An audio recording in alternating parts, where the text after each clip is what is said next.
special guest in studio is the Barrett 50 cal BMG that I just shot about 70 rounds out of the other day. Absolutely amazing. We're going to be talking to the Barrett about how it's only been used in one crime since it was invented in the last 30 years against an armored truck. And how the establishment wants to ban things like Bushmasters and the 223. Well, they're also trying to ban you, Mrs. Barrett, who I do want to say are a very, very lovely lady. No. Seriously, ladies and gentlemen, people got very excited yesterday when I said on the radio that Immortal Technique, one of, or if not the most successful independent rappers or hip-hop stars in the world, millions and millions of downloads, hundreds of thousands of CDs back when they still had that, was coming to town. But they couldn't make it yesterday, but they're here today in Austin, Texas, to talk about The Martyr, his new CD, very powerful music, and a new film he's got coming out with some pretty big, heavy hitters. And so coming up in about 15 minutes, we'll go to break. We'll play the trailer to the new DVD, and then we will come back with our guest. But he goes by Tech. Immortal Technique is here in studio with us with the beautiful Barrett 50 cal. And Immortal, are you getting a little bit excited right here? You got to admit, that is a beautiful piece of work right there, isn't it? Somebody spent a lot of time creating this thing. Someone used their imagination very, very well. And I'm pretty sure they were overcompensating for something as well. Well, yeah, overcompensating. You need an anti-tank weapon that's handheld. Yeah.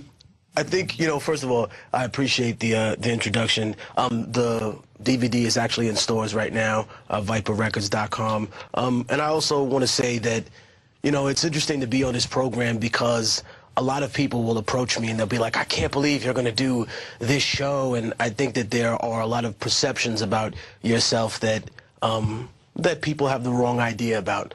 And I'm more than willing to sit here and have a tempered, relaxed, calm discussion about some of these things because I think that, you're not one of these guys who came out and said the whole fascism started with the black guy crowd. You know what I mean? I remember you from the Bush administration days being out there saying, do you realize what's happening here in America? You are looking at it through a right-left paradigm is what you were saying to people, when in reality, it doesn't matter who's going to be there. Whoever comes after Bush is going to have to cross the T's and dot the I's. Well, no, that's it. Cynthia McKinney was on my show about a month ago. She's back on next week, the former congresswoman, for those that I'm sure most viewers know who she is. And she said, look, it's not that Barack Obama's the lesser of two evils. He's the more effective. Mitt Romney would have done the exact same thing, but couldn't have gotten away with as much. And I think that, look, if someone else had been able to be in that position, smiling, and then sending all of these troops and mercenaries back into Iraq, back into Afghanistan, exploiting the natural resources, deporting as many people as he did, which we'll get into later, I think that would have garnered a lot more hatred if it had happened from a right-wing Republican white guy, as opposed to someone who has the impression of being an incredibly liberal individual and yet follows, a secretive agenda that really doesn't answer to anybody, especially not. Well, sure. We're going to get into globalism and a few things we talked about before you came into the studio here. All I can say is I'm a true independent. I tweeted earlier today and said, two real independents. You're a real independent. You're not controlled. I mean, I think I first met you 7, 8 years ago in New York, and I've had a chance to be at a few of your events, and you've been there at a showing of Endgame. And I just respect the fact that I agree with about 85% of what you stand for, and I probably agree with the other 15 if I fully understood it or had time to follow it all. But most of what I've heard you talk about, I agree with. But you're through a different prism, a different perspective, a different scanner darkly, myself as well.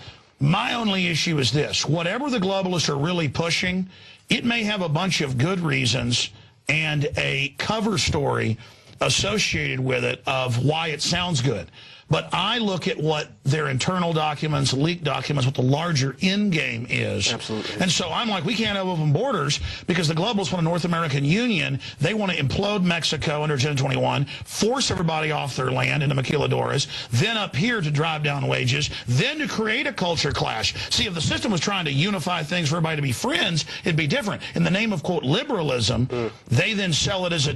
But, I mean, it would take an hour to break the whole thing down. No, but we'll get into that. I think the reality is that people often misunderstand and misrepresent the mythology of America. For example, the creation of the United States, in the fact that when Britain surrendered, it ceded a series of territories that didn't belong to them. When Mexico surrendered to the United States after the Mexican-American War, it ceded a series of territories that did not belong to them. You know, all of these Native American tribes, they weren't ruled solely by Spain. As a matter of fact, Spain couldn't exercise control over them. The Mexican government couldn't exercise control. No, I agree. Right? So how about those people? But see, the UN will try to represent them and then take over. Right, but this is see, but I mean, what do you do? Because now it's the UN taking over America. And then the other part of it becomes from when I hear people talk about who deserves to be here and who doesn't. Because I've met people who don't have papers legally, right? And yet they serve their country in Iraq and Afghanistan. Now, mind you, that's not a war that I necessarily believe in. But when I hear a bunch but it's hypocrisy. When I hear a bunch of chicken hawks saying, "Oh, you're not down with America," and I look at them and I say, "Hey, what did you ever do to be considered American besides fall out of some wretched hole in Kansas or New York or Texas?" You know, here's a guy who barely speaks the language, and yet he's putting his life on the line for the perceived safety of the United States. Now, regardless of whether you or I agree with the premise of the war, he's paid dues behind it, right? He's paid his dues. No, I get that. The people, if you're drinking orange juice out there, if you're wearing clothes that are made out of cotton as opposed to hemp because they had to outlaw that, if you're eating strawberries in the winter, blueberries in the winter, that doesn't grow in the winter. It had to come from plantation-like atmospheres. You know, we've overthrown governments overseas just to keep... I agree. Globalism, neocolonialism. Right. And it's tied into neoliberalism as well. The idea that everything's for sale, that the air's for sale, that the water's for sale. You know, these people want to privatize every aspect of human life.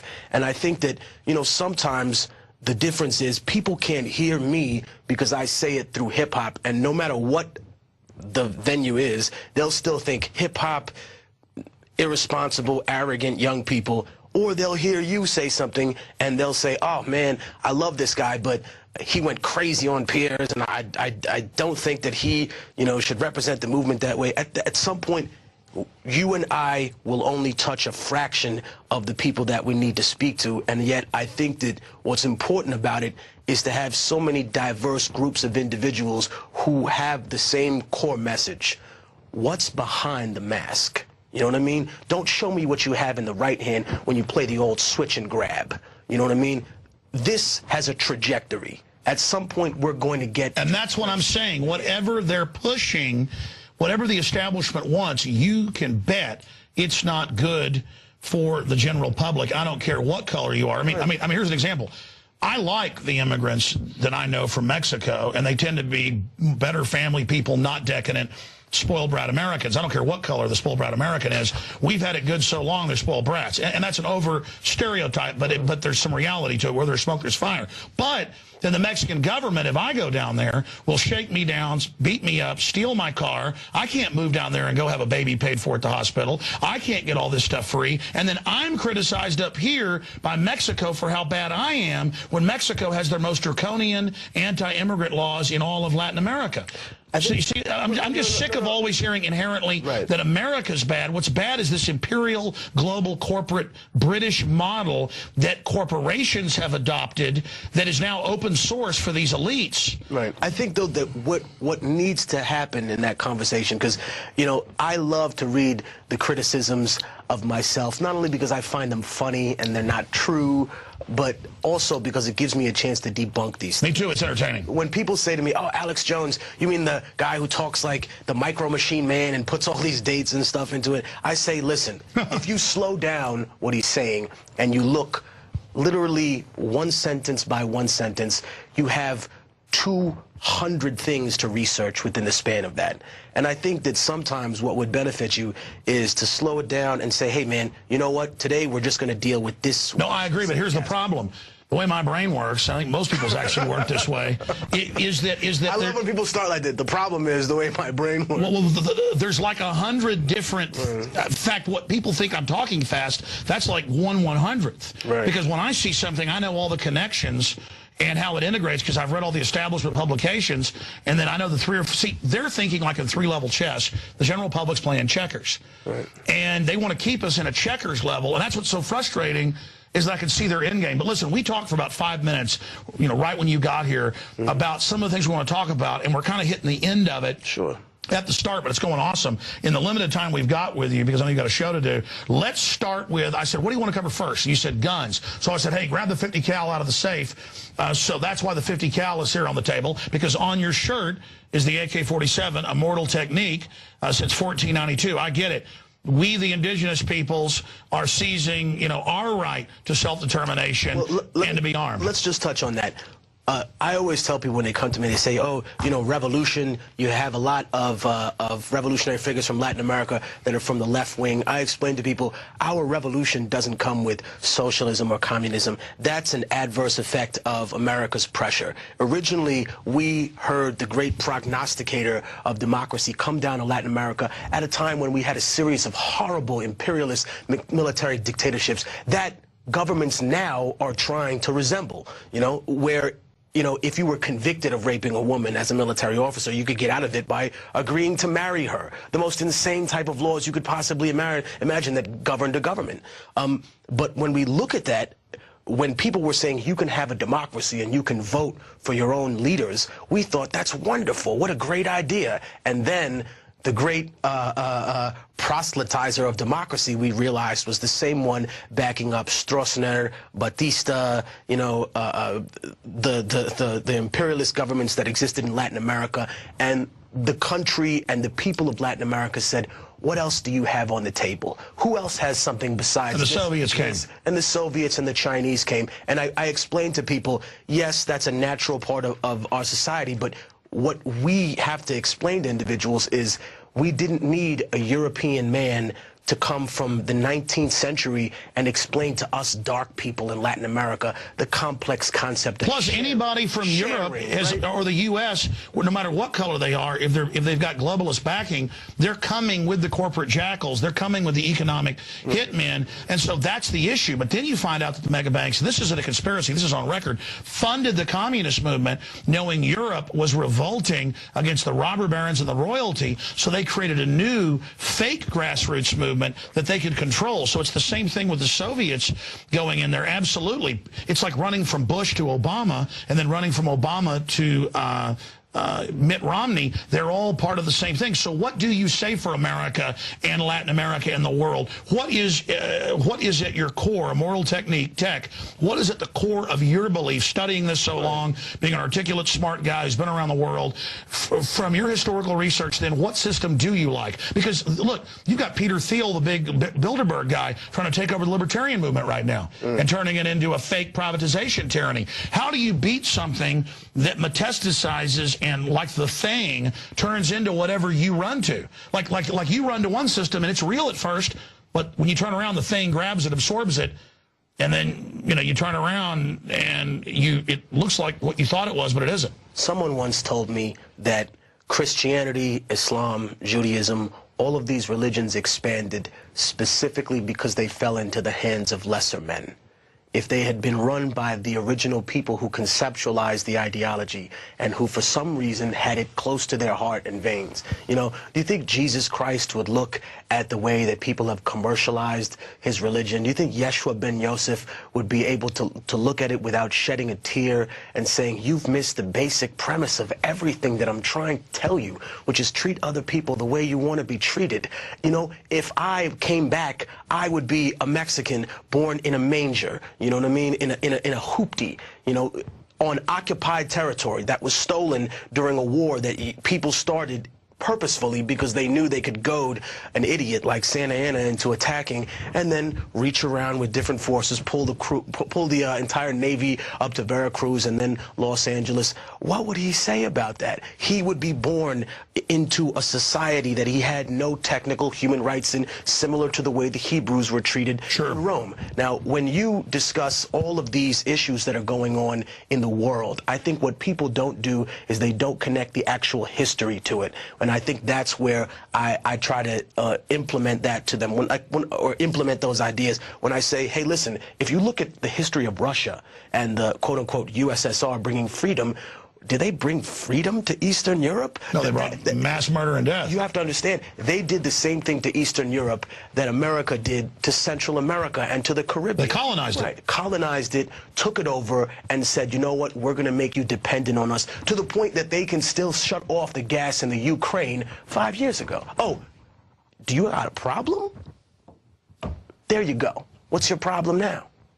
Oh, you have an issue with me and something I'm saying? Cool. You know, I'm going to put polonium in a pellet, and I'm going to put it into your body, and you're going to die of cancer a week later. Don't toy with me. Don't play with me. You know, they give specific examples of people, and the CIA was complicit in the killing of an archbishop of the Catholic Church, Romero, in El Salvador. And yet, even though he was made a saint, there's no gigantic backlash against the government and against them being there in present-day times, because they've forgotten that history. And I think when you remind them of that and you show them this is the blueprint, in the same way that you point out historical facts from a timeline for people, you know, when you speak to them in plain language and you say, hey, listen, this is real. This actually happened. This is not a fraud. You know, this is not a conspiracy. When people talk to me about 9/11 and they say, hey, you know, how can you not believe the government story? And I always say, listen,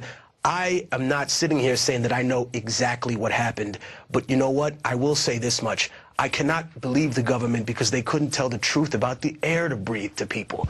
That's the simplest thing in the world. That's it. If they've been caught lying over and over and over again and caught doing false flags, you've got to question it. But breaking that down, sure, you've had colonial powers, and the British had the most successful model, so it's been adopted by the corporations. And I mean, reinforced with religion, reinforced with neoliberalism now, reinforced. Sure, well, that's their cover. Right. I mean, it's like giving Obama a Peace Prize. But what I'm saying is, now they put out that Dinesh D'Souza film, and I interviewed him, and he's saying Obama is anti-colonialist. That's why he's doing all this stuff, and it's the opposite. Obama has a CIA cover as an anti-colonialist, but clearly his job is to bring in global corporate colonialism that's so powerful now. The banks are above the law. They issue the money, and they're going to dissolve the countries and even the old empires into one global empire. And then what's its ideology? You know, other empires were domination, total control, but most empires, unless it was Hitler and what he tried to establish, the Neo-Germanic Empire, did not want to exterminate everybody. That had been done some with the natives in some of the areas, but this is a eugenics-based exterminism, which isn't fair to say ultra-Hitlerian, because Hitler got his ideas from these people. So how do you talk to the left, the right, the people that are into native rights, people that are UN stuff, when all of it's a projection of a global corporate takeover? Because they have these ideas based on mainstream media about who we're fighting against. You know, for example, if you tell the average American we're not at war with radical Islam, they think you're crazy. They say, oh, no, we're not at war with communism. They think you're insane until you say, hey, wait a minute. We're not at war with radical Islam, because who's our biggest ally in the region? Saudi Arabia. Their brand of Wahhabism is like the Taliban with money, and they have the influence to interfere in Syria. They have their. I was going to say they have their little. How does the left put up with it? Yeah. All right, then what about communism? When they say, oh, we're not against communism. Oh, how could you say that? Who's our biggest economic partner? China.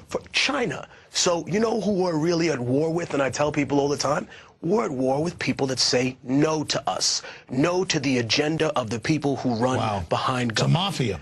That's technically how it is. I mean, if we don't give access to natural resources as a third world entity, we find ourselves on a hit list. You know, you find yourself being persecuted, being brought down. If you try to be sovereign. It doesn't matter if you're a communist government, or it doesn't matter if you are a capitalist entity that just wants a little more of the slice.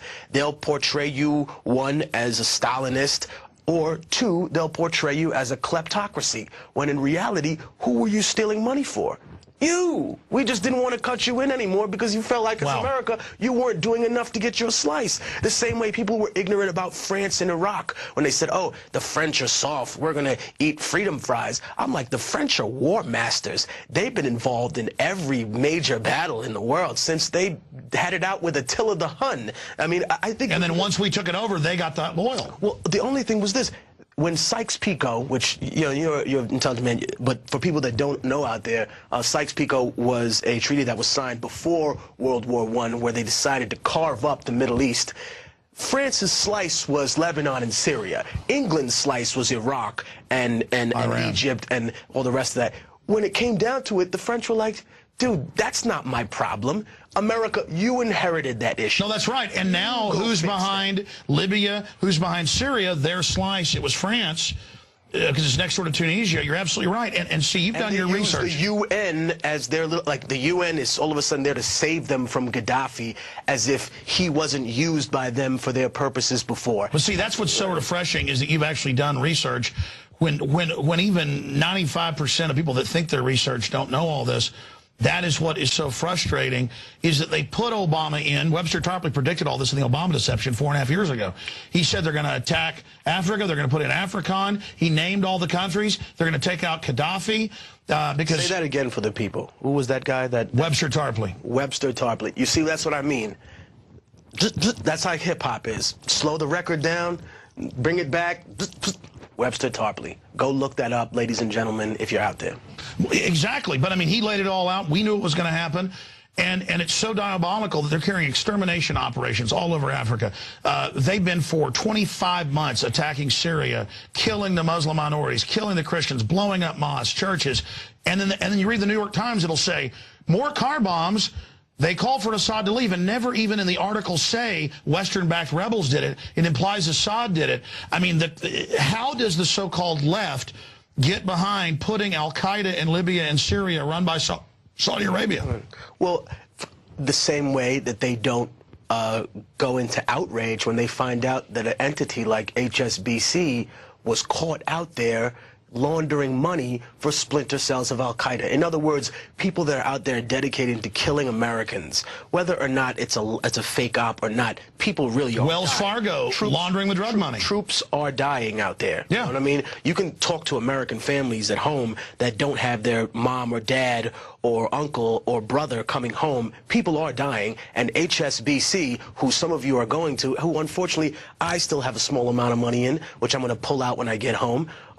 After I read these articles, I look at this and I say to myself, these people did this and they got a $2 billion fine, which for them, and it's the equivalent of you and me taking a penny out of our pocket and throwing it on the table. Well, I mean, it's the same thing when they caught 3 years ago, over 2 years before, this is 5 years ago, but in 2 years, $378 billion. Guys, pull up $378 billion drug money laundered by Wachovia, Wells Fargo, and they got a $111 million fine. We did the math. What's $111 million out of $378 billion? I mean, it's something like if I robbed a bank and had $1 million, the cops came and I gave them $3,000. And so the issue is they have created al-Qaeda to control the real Arab fervor who's been wronged, so they can control the opposition. And then the low-level al-Qaeda doesn't even know they're globalists, but the high-level guys are CIA, MI6, Mossad, Pakistani intelligence, and that's how they control the whole thing and have the pretext to invade. Without making it as complicated as that, for the people that are at home watching, it's the old premise of them telling you, you know what, we're locking up the little drug dealers to get the big guy. No, you're not. You want to get the big guy so that he can rat out all the little guys and all of them can go to jail because they justify this system for him. The big drug dealer, he's not going to go to jail. He's the one with the $2 million lawyer. You're the fool on the ground, the zealot, the pack flipper, the crack seller whose lifestyle is glorified in music, and yet you're not getting the benefits of this gigantic, you know, chemical drug industry. That Look at the opium production. Right. Who's getting that paper? 10% of world production in 2001 was in Afghanistan. Now it's 93. It's insane. And when they get caught, they have the troops growing it and go, yeah, we grow it. Hide the elephant in the room, move on. But specifically, Second Amendment, tell me where you stand on that. You're never going to ban guns in this country. You know what I mean? I mean, you can read the Dick Act of 1902. I mean, we're talking about it being against the Constitution for them to do that. Did people misuse this as a tool? Yes. You know, did someone try to blow themselves up on a plane? Yes. Whether it was a shoe bomber or a guy with a grenade strapped to his underwear, we all have to go through screening now because of that. And do I agree with people being screened and having to take like have some sort of mental capacity to own a weapon like this? Yes, absolutely. However, I always tell people that before we get into an alarmist position, if the government wants to attack you, for example, people in New York, I tell them, they don't have to take away your guns. They can just turn the water off. Can the average person in New York drink out of the Hudson? Can they drink out of the East River? No. They control every other resource about your life. And that's why they want you so dependent. Guns are kind of the vestigial sign of one of the last freedoms we've got, and I could go to the issues of... No. Also, my, not to interrupt you, my big shout out to my friend Dave Gomez, Chief Warrant Officer. We had this conversation, and I said, you know, what good would, you know, light arms like an AR-15 be against a division of heavily armored troops that came in? Like, in other words, what good would your pea shooters be? And he said to me, it's working really well for those people in Afghanistan. They don't have advanced weaponry. It's the willingness to die. It's the willingness to resist. Look how frightened they were of a guy like Chris Dorner. One man, regardless of whether you or I think that story is true or the public does, one man, he wasn't armed with bazookas and tanks. The police were so scared they shot up multiple innocent people, were hyperventilating in fear, and then said, we're going to burn it down, burned it down, right, and then told us you didn't hear that. And anyone that would dare to question whether the government was corrupt or not, or whether his position was right, is automatically painted as if they support murder, right? The reality is this: when you kill someone without due process, that's murder. The cops basically went in there and murdered him. Did he murder people? Absolutely. Was he wrong for that? Yes. Did they want him alive? No. Because if they got him alive and he stood trial, I think it would have been the end of it. I think that people would have been like, are you kidding me? Is this guy about to blow the lid on how fascist this system has become, on how people have been trained to think this way? And I know we always talk about Nazi Germany, but the Germans were not animals, Alex. They were human beings. They were conditioned. You know, when you read the stories of the SS officers that were given a puppy, you know what I mean, to have during their time in the academy. And they had to kill it. And the last order is shoot the puppy in the head. Unflinching, absolute loyalty, unquestioning to what they think is the republic, to what they think is what is supposed to be the... And it was done by increments, just like we become so evil by increment. A little bit more, right. Rationalize, give into it, and pretty soon... Which is why I was happy to hear you clarify that stance on immigration, because I always tell people, if they're going to come at people, who do you think they're going to test it on? People that you already think are, if your position... Yeah, but I went with Jesse Ventura, where they've got the immigrants illegally locked up, and I've called for that not to happen. Right, but no, but I'm just saying, I'm glad you clarified that. But you have to, it's two-way street. They're going to use the immigrants in their liberation theology control system as another weapon. You understand the globalists play all sides. But liberation, even liberation theology, if you want to talk about it, is the idea that it's an idea that was taken from a real... No, I know. Way, That's what I just said, the thing. And then turned the over. thing. Right. No, I understand that. Whatever you run to, they take it over. It's like, but I think that's the nature of a corporation. When people talk to me about Illuminati, and they say, oh, Illuminati's so scary, I said, you don't have to use hypotheticals. You want to talk about people behind closed doors who make decisions about your life and what they're going to sell you that may be killing you. That's Walmart. That's, you know, Honeywell next door. These people that are here that will say, we're going to make these decisions. You have no power over it. We can hide behind the fact that we're a person and a corporation, even though we technically can't go to prison. Yeah, it's McDonald's down the street. It's you know, it's Burger King horse meat. You know what I mean? It's and horse meat's nothing. They've got us so worried about horse meat. And then meanwhile, they've got bromine in the Gatorade, baby parts in the Pepsi. Right. And that's the thing about Bayer. You know, it came out about a decade ago that for 11 years, they knowingly put HIV and hepatitis in millions of ampules of factor VIII, killing hundreds of thousands of hemophiliacs. And it came out in the trials, because France was one of the ones that had trials about it. It was a worldwide corporation.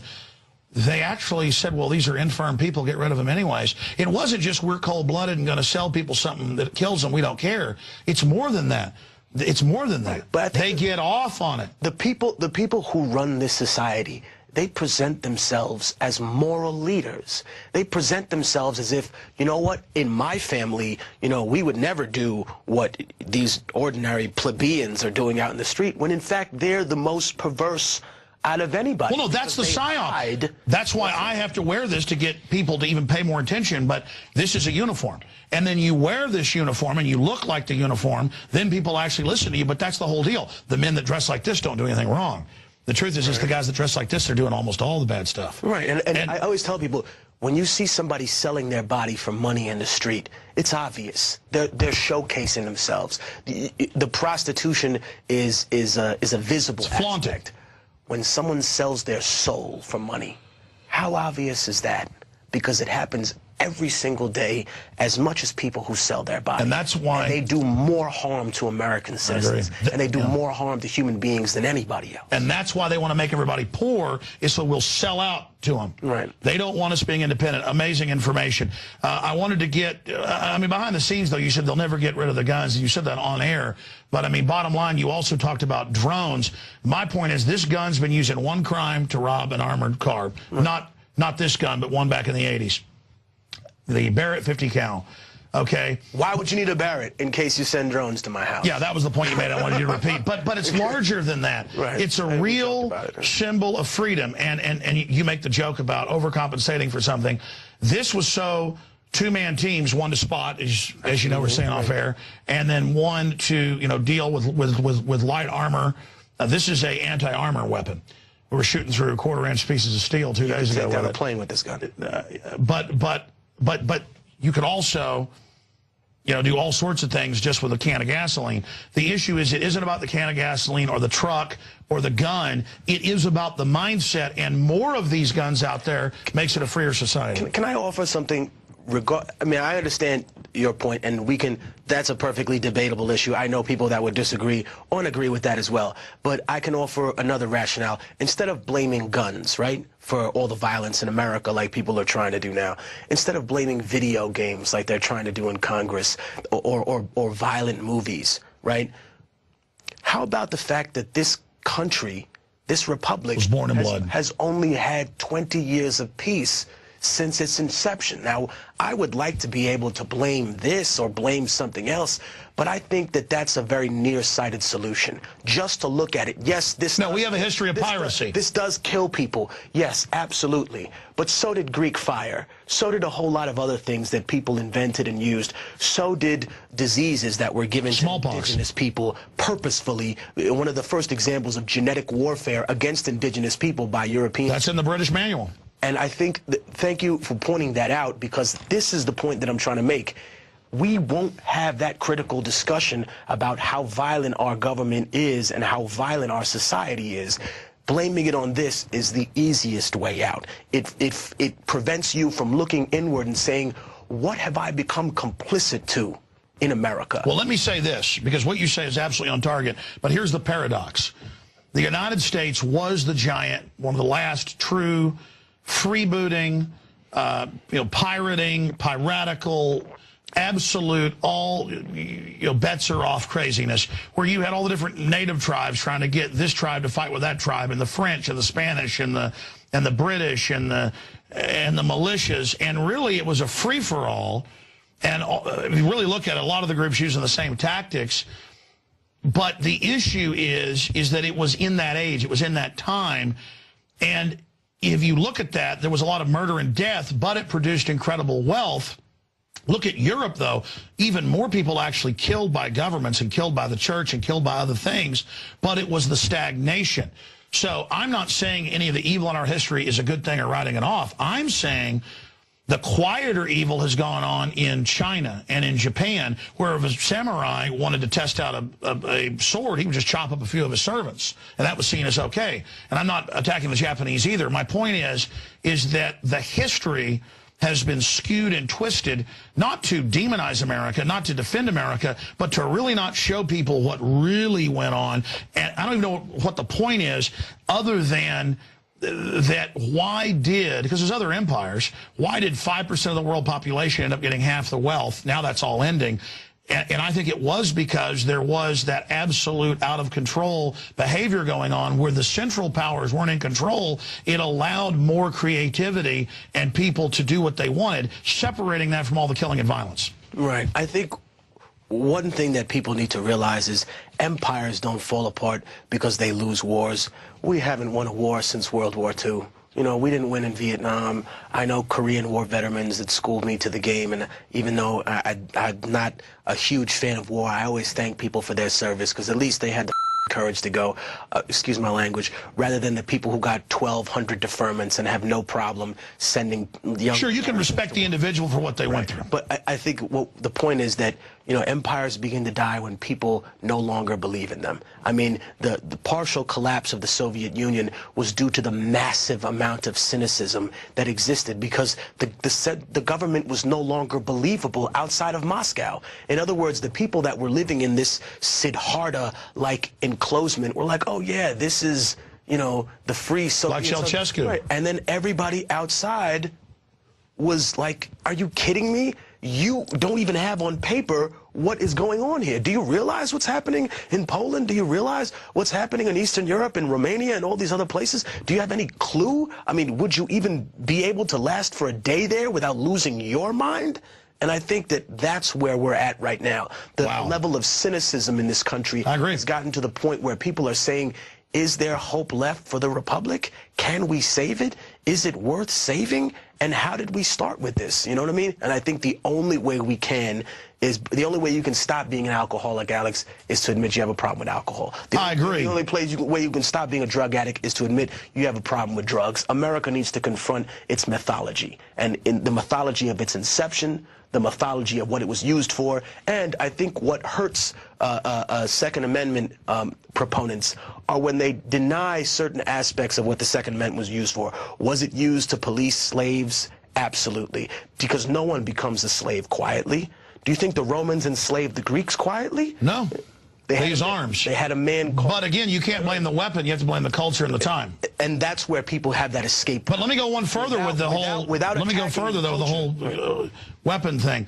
Did you know, because I kind of got into naval history and it's actual charts, you had indentured servitude, and you had the sharecroppers that were basically slaves as well, and you had the slaves all over Europe that didn't get freed in Germany, in some cases till the 1860s. You know, there were slaves in Germany. Absolutely. You know, the Hessians, they brought over here to fight us? Yes, absolutely. The Hessians, they brought 17,000 because the Duke of Hesse had a treaty with the king, and they said, oh, bring them down. Those are the first German settlements in New York. Exactly, but that was a great brainwashing tool, because these were slaves that owed blood debt to be a soldier, but they were so into it, they were happy to go die. But they kind of said, hey, this looks pretty good, I'm going to stay here, and ran off. But when they lost, it was funny because they said 9,000 single German men were like, dude, I do not want to go back to Germany. I love it out here. You know what I mean? I can live with indigenous people, beautiful women. I'm treated like a person. I'm not treated like some part of feudal history. And I think what people don't tend to understand is that Europe has plenty of indigenous societies as well. If you look at the Celts, if you look at the Picts, if you look at, for example, the history between Ireland and England. No, it's all the same story. They're trying. Same thing that happened here. They're trying to. That's why the West was so good at it, was they'd already done it to themselves. But that's what I'm trying to get at. I don't bring up other forms of slavery to take away from the African slave trade and the stuff that went on with the natives and the sugar canes, because that was some of the most oppressive, because the science had gotten better. My issue is it's used as a way to make people feel bad and have an inferiority complex that their ancestors were slaves. I try to bring up all the other slavery and the impressment onto ships and stuff of poor whites. That was slavery. And listen, did you know that on average, from like 1600 to 1800, on average, about a third of the people would die on each mission to the African slave coast? It wasn't just the Gold Coast blacks, half of them dying on the ship. It was the sailors. That's why you had so many pirates. That was the first ships where it was all black, white, Latin, all that on one ship. That's why they say pirates were the first libertarians. Is that if you really study history, they were all running off because 2 missions, you were dead. But my point is people don't get how hard the world was. If you smarted off to somebody, they'd say, we're going to the street. with a gun or a knife. I mean, it was, you know, what I'm saying is, it was so hard is what I'm ranting about. I think what people mistake is that in America, the crux of Western civilization, even the medieval monarchies, are based off of Rome, right? They are, yeah. And when people look at Rome, they tend to think, oh, wow, it's just like America with these shining buildings and establishments. You forget the organized barbarity of it all. And it was based on slaves in 50 countries. This is a society of complete imperialism where one man was considered God. You know what I mean? And his rule was absolute. The emperor, you know, dictated something, and it happened regardless of what the people wanted. The Senate was there for show during the end of antiquity and the beginning of the Roman Empire, and I think that that's what people don't seem to understand.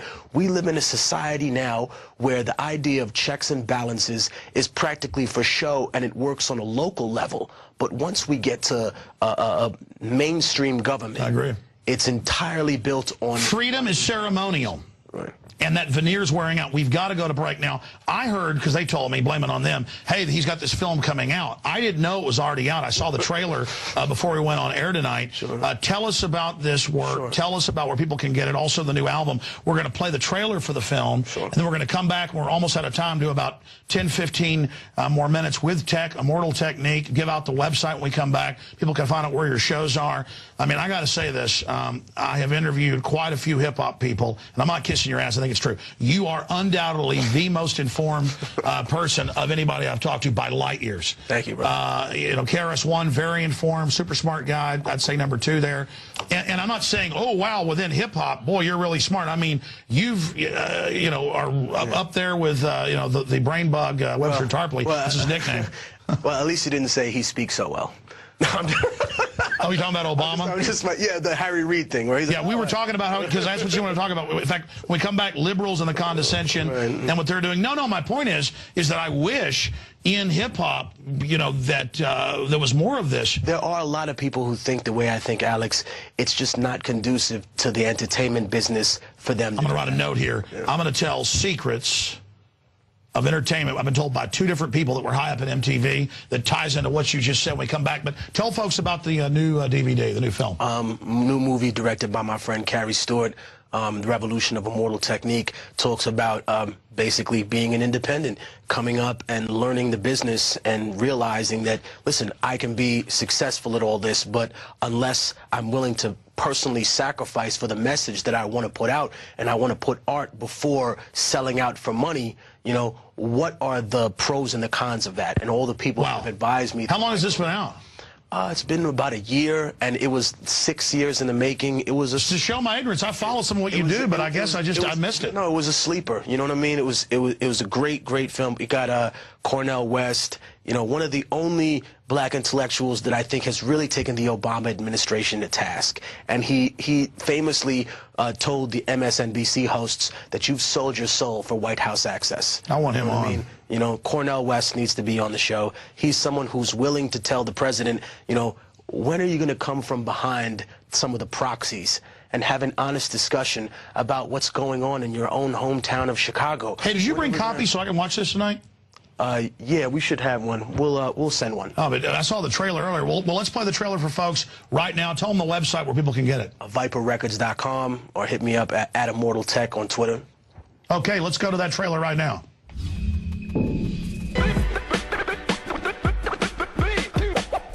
You symbolize the voice of truth all around the world in the name of rap music and hip-hop. If I was somewhere else simply because of the music I made, then there was nowhere it couldn't take me. Can I have a platform where I can still be me, tell my truth, and make some money so I can take care of my life? There's a reason a nigga picks his pen up. Immortal Technique is one of the most dangerous artists in America. We moved to Harlem in the 80s. I used to get into fights all the time. I didn't realize what the prison industrial complex was. When I began to learn and understand things about the world, I was set free. Whenever you got awakened, took this journey, fuck, man, I'm glad you did it. I'm nobody's puppet. I control me. Repeat after me. Viva la revolución! Viva la revolución!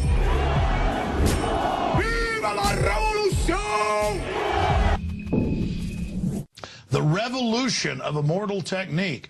Wow. And when he talks about, up with the revolution, it's not a communist revolution. It's not a socialist revolution. It's not a fascist, right-wing, left-wing revolution. It is, I guess, a revolution of awakening and to be independent. I haven't seen the film yet, but I intend to. Bummed out that it's been out for a while and haven't seen it. Plus, I'm a free market guy. I probably want to carry it and sell it at the InfoWars shop.com. That's how we finance ourselves here, with viewers like you that support us and your subscriptions to InfoWarsNews.com and PrisonPlanet.tv. And don't forget, I print the magazine, 100,000 each month, at cost in groups of 10 up to 100. And the February issue is almost sold out, and that's good because February is almost over. And it gets into the attack on the Second Amendment and why the tyrants want your guns and the whole socio-economic breakdown on Agenda 21. It looks like a Immortal Technique shirt, but it's the right to keep and bear arms shall not be infringed. Come and take it. Poster inside. Get those at InfoWarsStore.com. Pro Pure water filters discounted. All of it. It is so incredibly important for us to do that. And at the end of the broadcast here in a moment, we'll also show you up on screen the website for Immortal Technique. Now, Tech, we got to move quick. I'm going to try to ask my questions and shut up because I agree with so much of what you're saying, and it's exciting, to have these ideas bubbling back and forth. But I want to run through as much of the other points because we covered 4 or 5. There's like 8 more left here that we talked about before tonight's show because this is stuff you brought up mainly, but you raised the point about how people sell their souls and how in hip-hop and rap and rock and roll, why is it all such a destructive anti-family, anti-body, anti-God, anti-liberty message? Why did MTV for 3 years push Marilyn Manson when nobody wanted to hear it? It was because it was a message the system wanted heard to control the message, because if you are awake and focused and centered, you'll see the tyranny and resist against it. But let me tell you the story I was told by a former executive inside MTV and a huge rock and roll star. I'll just say that. It's not Dave Mustaine. It's not some of the other guys that have been on. So I'll just leave it. I mean, it's huge. A household name. They were there in the mid-'90s when the decision was made that this hip-hop and rap's getting really popular. Rap was it called hip-hop then? And we want it to be gangster and destructive. I saw that memo going around, yeah. Oh, you saw the memo? Yeah, they have a memo that's on the internet right now, not to interrupt you, where that is actually sent out. And they don't have the person's name attached to it. They don't have anything. But there's a memo that floats around the industry that discusses that. I tell people, listen, entertainment can be used for several different things. This is entertainment, yet you're using entertainment to inform people. You can use entertainment to pacify people, to placate them, to fool them, to keep them so focused on this that they don't understand you're taking this. For example, what would the United States be without the World Series, without the Super Bowl, without the NBA Finals?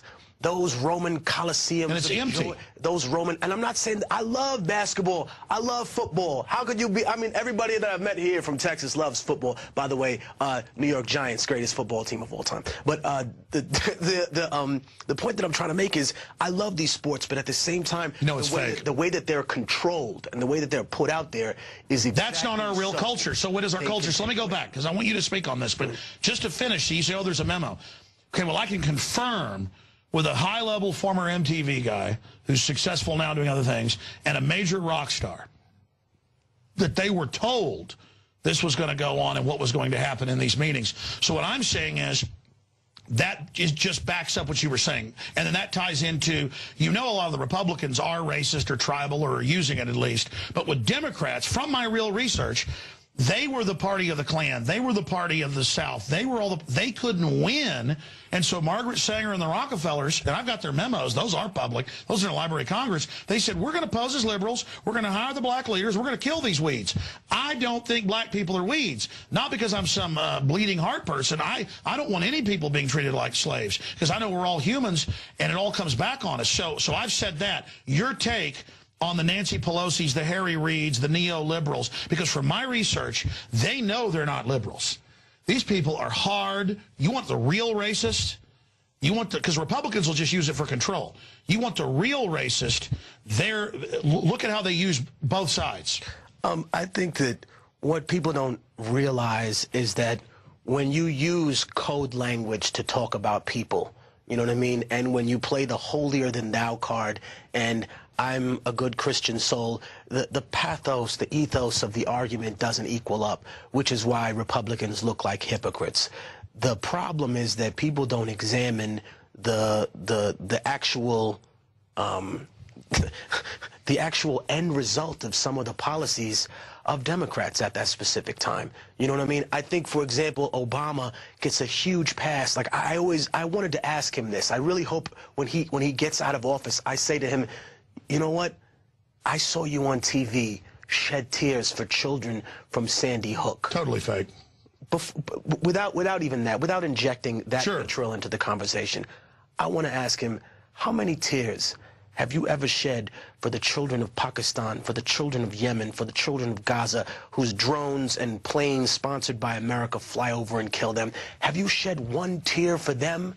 You know what I mean? Have you said one prayer in your private, quiet time? Because if you have, I've never heard it. And maybe you don't think it's popular enough to do, but it's necessary.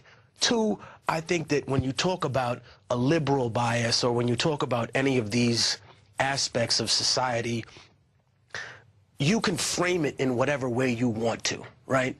But if you are still controlled by the people economically, it doesn't matter what you claim to be. In other words, if I say I'm a martial artist, Alex, and yet some guy comes in and lays me out with one punch, I don't know a simple block, I'm not a martial artist. If I claim, oh yeah, you know, I'm a doctor, you are eating something, you start choking, I can't even perform the Heimlich. I'm not a doctor, I'm a fraud. Most of these people that are out there that permeate this sort of idea that they're some bleeding heart, I don't see them on the front lines of this stuff. I don't see them willing to get their hands dirty. They're like Pontius Pilate. This isn't my problem. You know, in the same way that we look at it and we say, oh, America came to the rescue of Jewish people in World War II. No, you didn't. You sent the St. Louis back. That's what you did. You know what I mean? Don't sit here and recreate a lie. Our elite funded Hitler.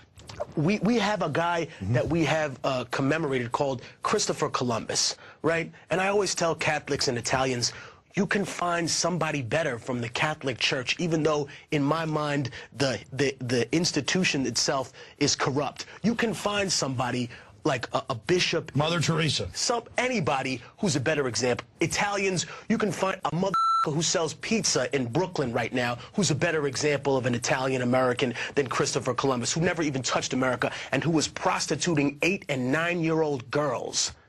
8- and 9-year-old indigenous women. That should break the heart of every parent who's watching this program right now. You know, if we don't confront that. But see, it's the dehumanization.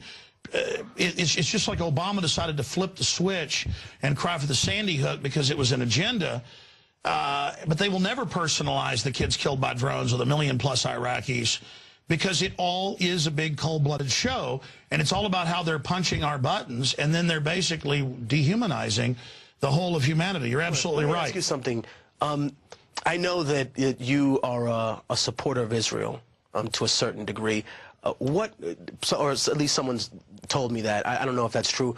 What do you think about the way that Palestinians are disenfranchised of their human rights? We're not with the Newt Gingrich crowd here, that they're an invented people. Because when he said that, I was like, what are Americans? You know what I mean? A collective of European people that didn't want to be ruled. No, I mean, clearly the people that got kicked out of that area of Israel or Palestine are Palestinians. The people that lived in Palestine.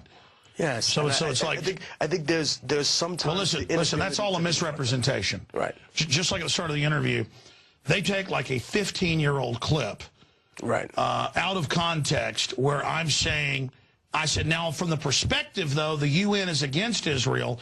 They're playing both sides. So then from that perspective, and you watch, people will cut this out. Right. I said, I support the state of Israel's right to exist. And then I went on to say, but I don't support what they're doing. Right. Now, that was like 14, 15 years ago, but I guess in like 1998, so 14, 15 years ago. Because I always thought to myself... But had you seen that clip? No, someone had played it for me, played an excerpt of it, which is why I wanted to ask. Yeah, see, people like to play audio, but that's the point. I wanted to actually like the video because I'm about 60 pounds lighter.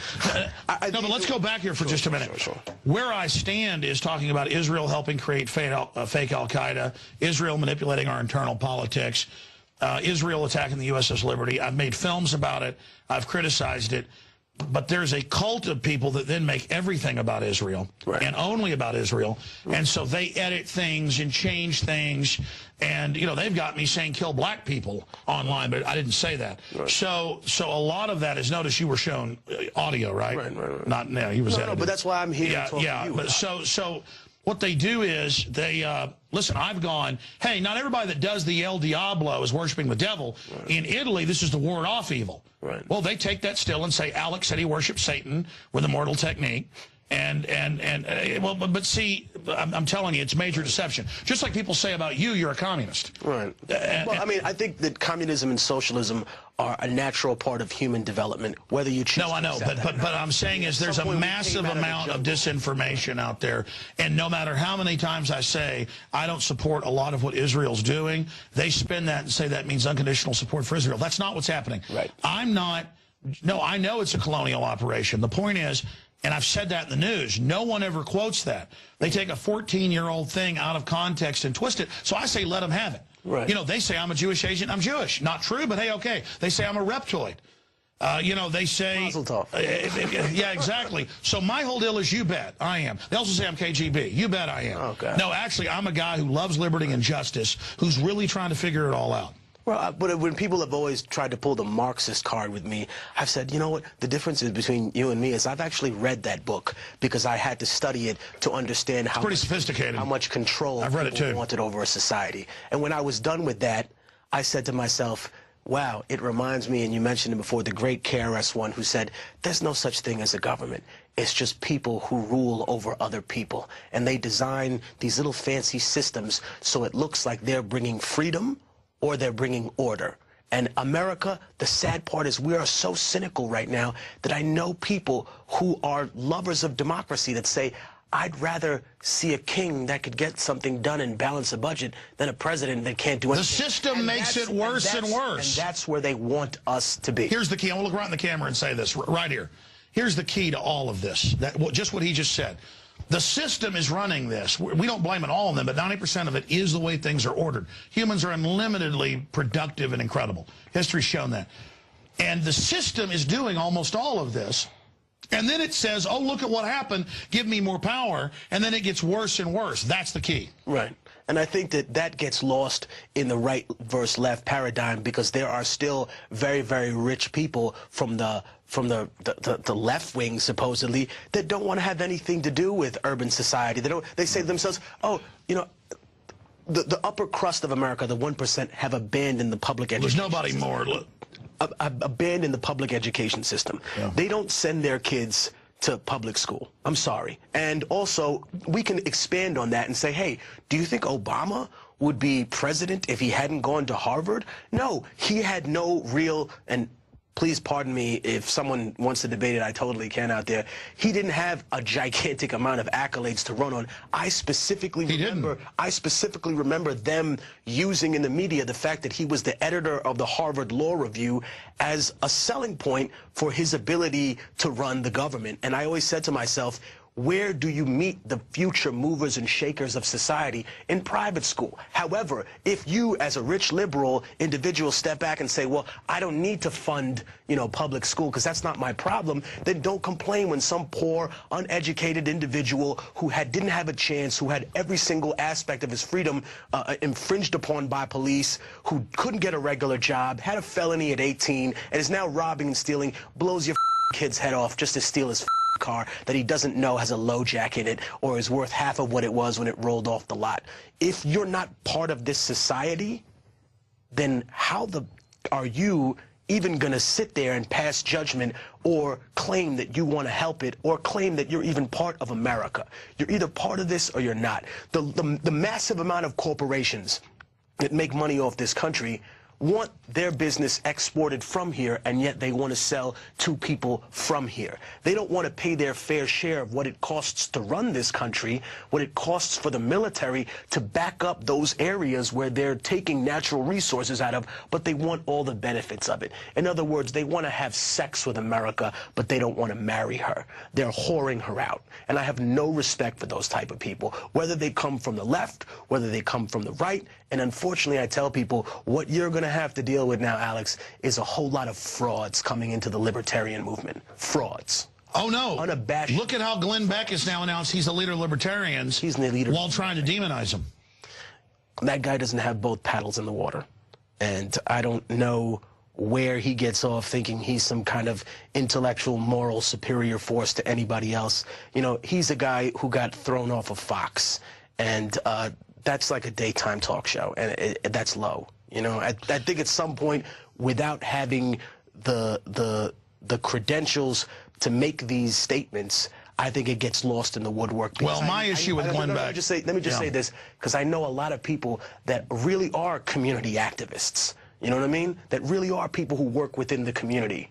And they're not the ones that sit on their high horse talking down to people. They're the ones that get their hands dirty and work with the people. They're not the ones with the anxiety disorder who hang behind 20 bodyguards and won't be seen in public. They're the people that are actually on the street. And I have nothing but respect for those people. And it doesn't matter what... Well, I was about to say, I happen to know the inside scoop on Glenn Beck. He's obsessed with my show. And no. And he's like an empty suit who takes acting lessons all day. And you're right, 20 bodyguards, totally scared, 5 bodyguards at his house. And I'm not, you know, I don't want to die, but I don't have any bodyguards. I'm not, you know. Well, I mean, you got... Oh, yeah. This is worth like 20 bodyguards, you know? Well, I mean, actually, for tactical up close, I got a Reaper 308. Anyways, the issue is I got a couple of guns. And hey, I bought that gun for guess how much? 5 G's. Guess how much it's worth now? $25,000? Yeah, about 15 to 20. Yeah, I seen them selling online. Yeah, and you know, the good news is I bought a couple more before that. So, I mean, my issue is, I don't want to get into guns. It's kind of obnoxious, but I got a couple. I'll leave it that way. And they're distributed all over the nation, and they're all mine. And they've made more, and they've gone up more than gold, which I also own a bit of. And, you know. But let me ask you something then. What about the gun industry, the gun lobby? You know what I mean? When you got a guy like Wayne LaPierre, like, don't you think that he does more harm to the cause by not even acknowledging the deaths of people and just... He knows that they're going to... I'm not saying the NRA's part because it's kind of establishment. It's actually been anti-gun in the past. If you look, it was set up with Northern soldiers, mainly Irish immigrants, never had shot. And so you could have like one Southerner kill 10 Northerners. So they started the National Rifle Association. Going, if we ever have another war, people need to know how to shoot. You know, scary as hell going against folks who know how to shoot, who've grown up doing it. So that's what it started as. Then they supported the 68 Gun Control Act. We basically took over the NRA, the Libertarian Constitutionalist. We took it over. And so now it's walking the walk because it. Well, the complaints I hear about it from people is that they say they only want specific people to have guns. In other words, they want prominent white Christian Americans to have guns, but when they're in the hands of people like the Black Panthers, other people who have self-determination. When have they criticized that? No, I'm just saying that these are the criticisms that I've But that's made up. In fact, I've had Buzz Bissinger say I should be killed and stuff on CNN, and they go, Alex Jones is for guns because he wants black people to kill themselves, and the Klan is pro-gun, so blacks kill themselves. And the truth is, the Klan's the ones that got the first gun laws passed at the end of the Civil War, so blacks couldn't have guns. So, I mean, I'm not disagreeing with your point. I'm getting directly at the point that I hear this about the NRA. It's like they want blacks to kill themselves with guns, but they don't want blacks to have guns. And that's actually not what I'm... But I think it's not so much what you're saying. I'm not criticizing what your stance is. I'm saying that they seem disingenuous about it because they don't speak to the community. I don't think they have...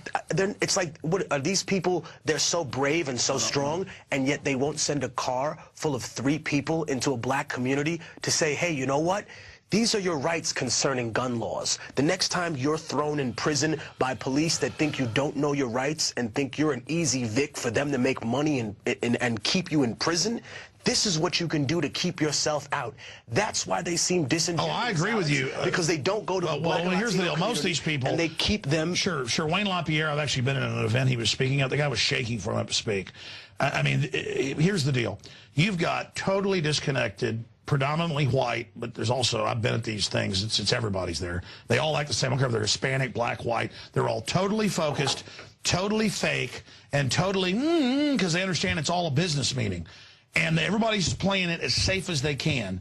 at these events. And yes, the establishment types like that are so cloistered, so separated, so compartmentalized, where they go to the country club, they go to church, they do this, that they don't even know what planet they're on.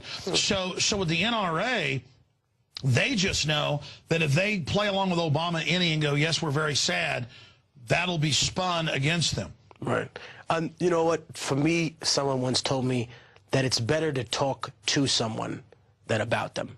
You know what I mean? I agree. So well, listen, you've seen me in New York. No, but that's what I'm saying. I go out on the street. I would totally be willing to have a conversation with people, and please contact for people from the NRA to discuss what sort of advice or what legal precedent are you setting up so that people who are victims of home invasion, victims of robbery, victims of every crime imaginable, you know what I mean? I don't want to turn everything into the shootout at the OK Corral, but at the same time, I see an entire generation of my people being incarcerated, being victimized, simply because they don't understand their rights under the law. Well, see, that's why I love Ron Paul. You know, the NRA should be a civil rights organization. It shouldn't just be in fact, I've said that.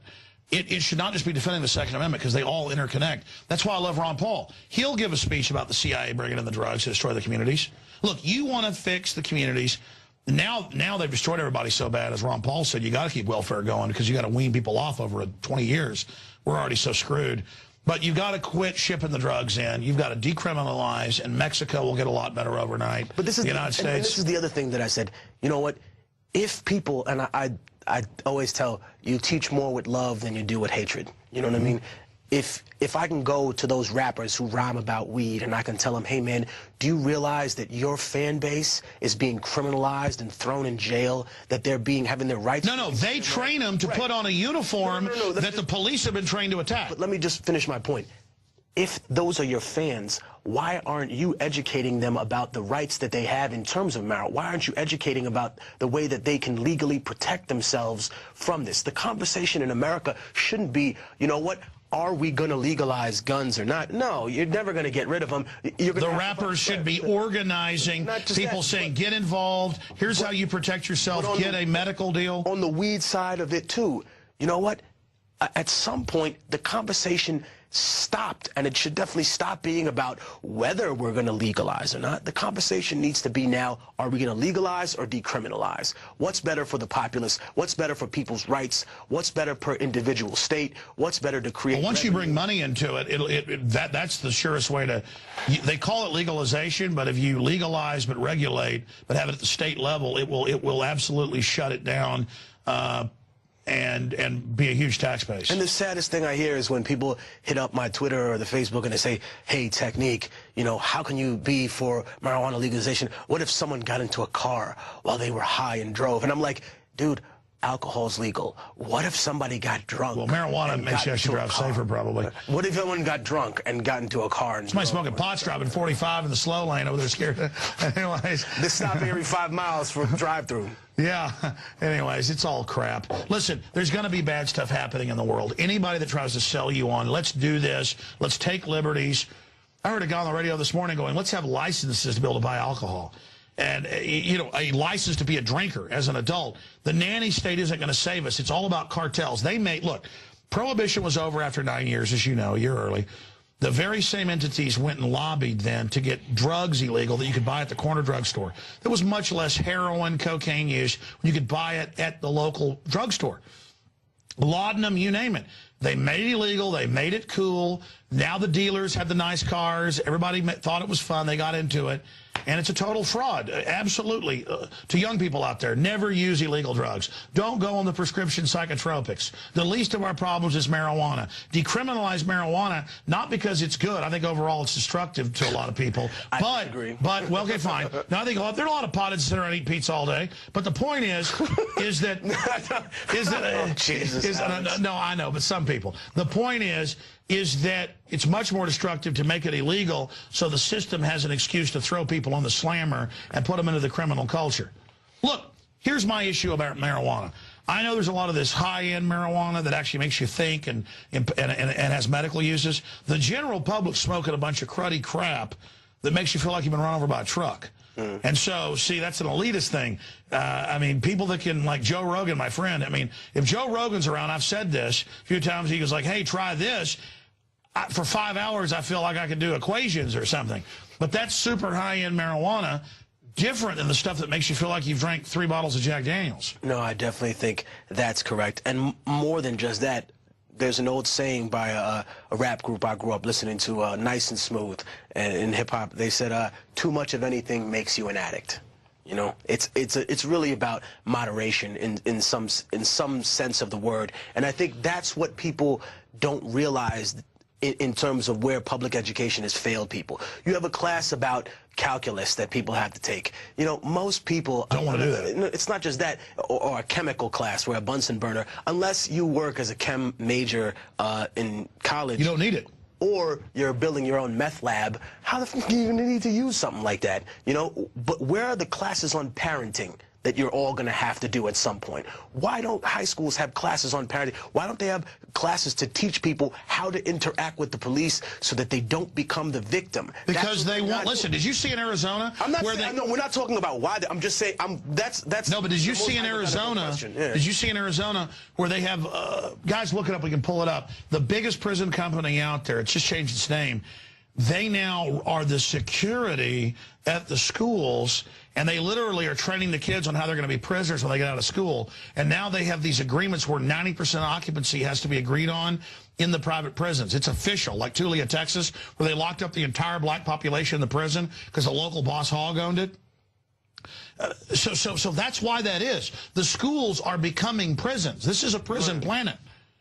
I mean, my whole deal is don't underestimate how incredibly predatory the globalists are. I mean, they want to suck your energy out of you while killing you, and soon they're going to have all the robots, and not just drones, but factory robots. The elite all says in their publications, like Bill Joy's famous article, Why the Future Doesn't Need Us, that they're going to kill us.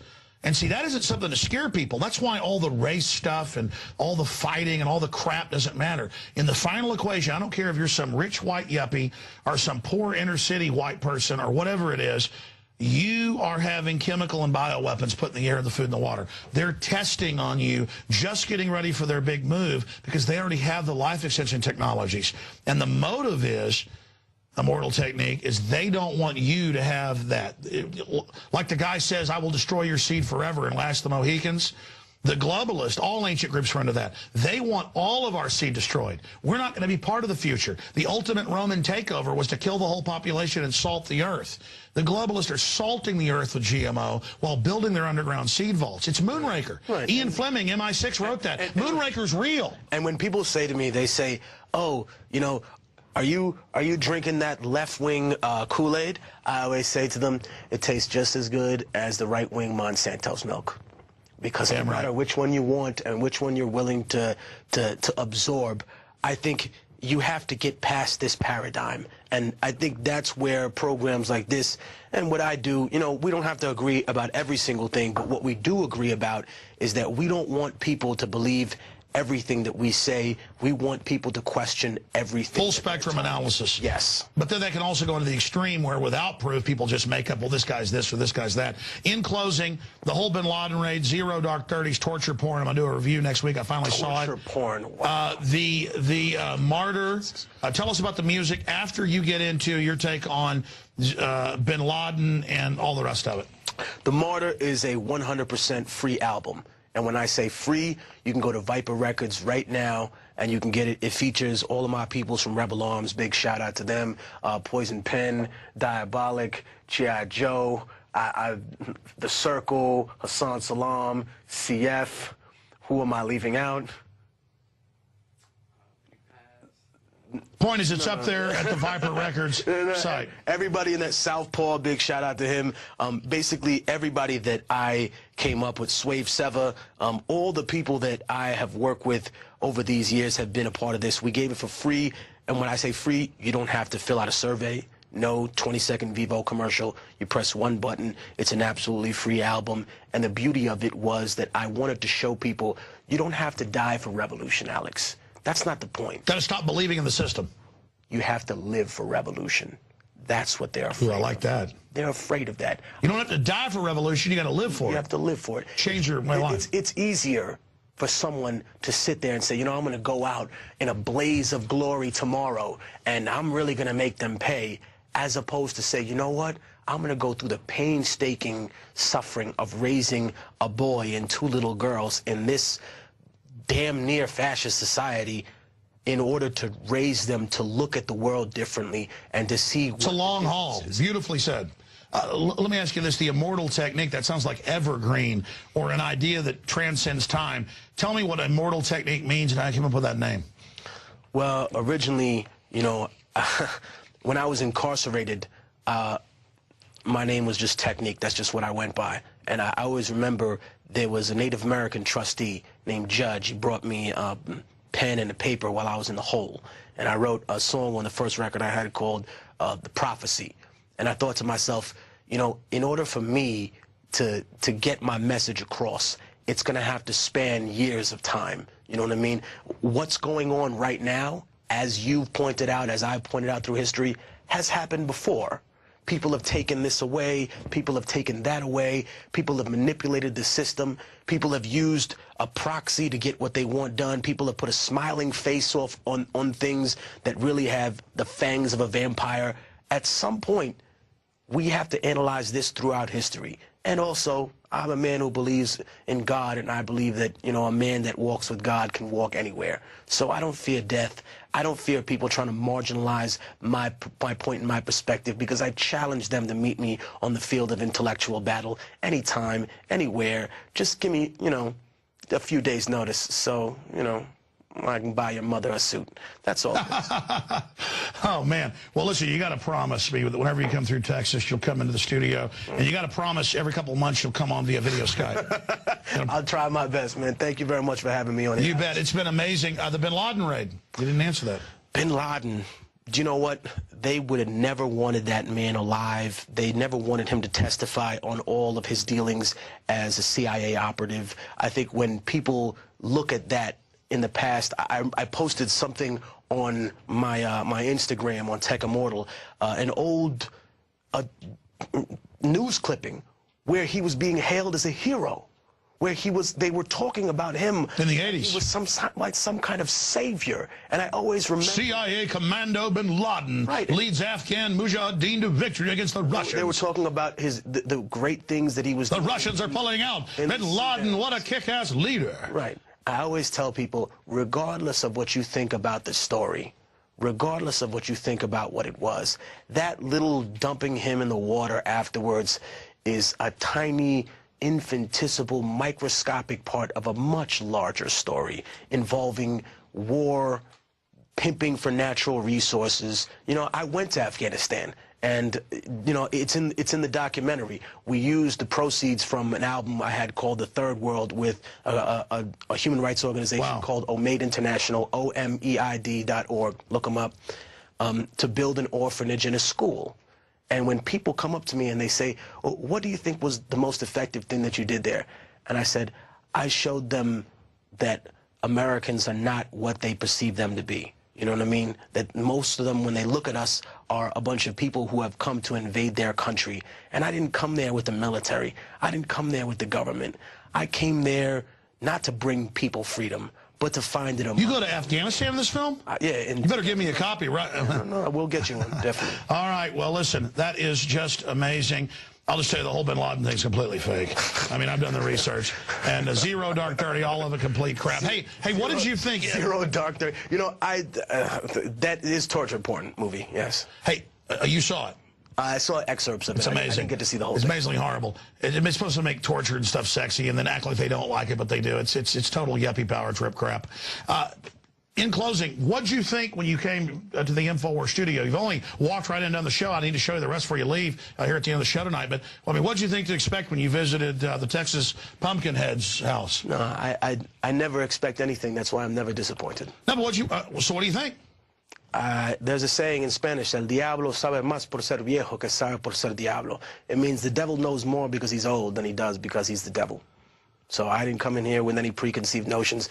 People were saying, oh, you know, Alex is going to talk this way and talk that way. And I said, no, Me and Alex are going to have a calm, peaceful, rational, non-yelling, fact-driven discussion, and that's the way it's going to go down, because the bottom line is that the people who created the problems that our society is facing are not going to fix them.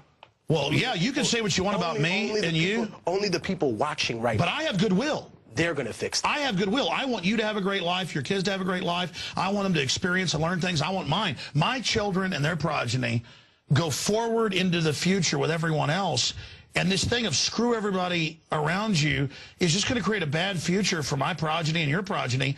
And it's that simple. I don't want to shit on each other anymore. Right. And it doesn't mean any of us have all the answers. It doesn't mean, but the point is we've got to have a good heart, but also be cynical and not buy into all the crap. Right. Immortal Technique. Thank you very much. Thank you. Very powerful. InfoWars, Free Palestine, all the immigrants. Can't demonize us all. This is a nation of immigrants. Read between the lines. InfoWars, Immortal Technique, Alex Jones. All right, hang out for just a minute. I'm going to end the show. I'm going to give you a quick tour. Harlem! All right, hold on right there. Folks, we are out of time. That was over an hour interview. Wow. I've met Tech, I don't know, 7, 8 years ago in New York, hung out with him a few times, been at a few concerts he did, spoke at some of them, been on some demonstrations in New York, took over. What's the big one? The President's March down, the famous one we took Broadway, or what is it? I don't know. Somebody was saying that whenever we shut down the highway. The point is that this is the best interview ever, and I hope you go back, like he said, because it's true. I don't just make this stuff up. I may be wrong about a few things, but when I'm just spitting out data, it's not just crap. Take it, take the words, take what he said, so much was said as well by Tech, and look at it, and take this hour-plus interview. How long have we been going, Marcos? It's over an hour right now on InfoWars Nightly News, Extended Edition, and get this out, because we have to get out of these controlled camps and really have a real college of ideas and debates. So that is it for this Friday edition of InfoWars Nightly News. I'll be back this Sunday, 4 to 6 p.m. Central, with the syndicated radio show, free podcast audio links at Infowars.com, video streams at PrisonPlanet.tv, and back next Monday for the radio show and the Nightly News. And again, remember, if you're watching this transmission, you are the resistance. And like our guest said, you don't have to die for the revolution. You've got to live for it. And the French say the best revenge is living well. I agree with them. Start voting with your dollar. Start voting with your mouth. Start resisting the system and promoting what's free and independent. And if you just do that, we'll have a better world. Well, that's it for this edition. Great job, crew.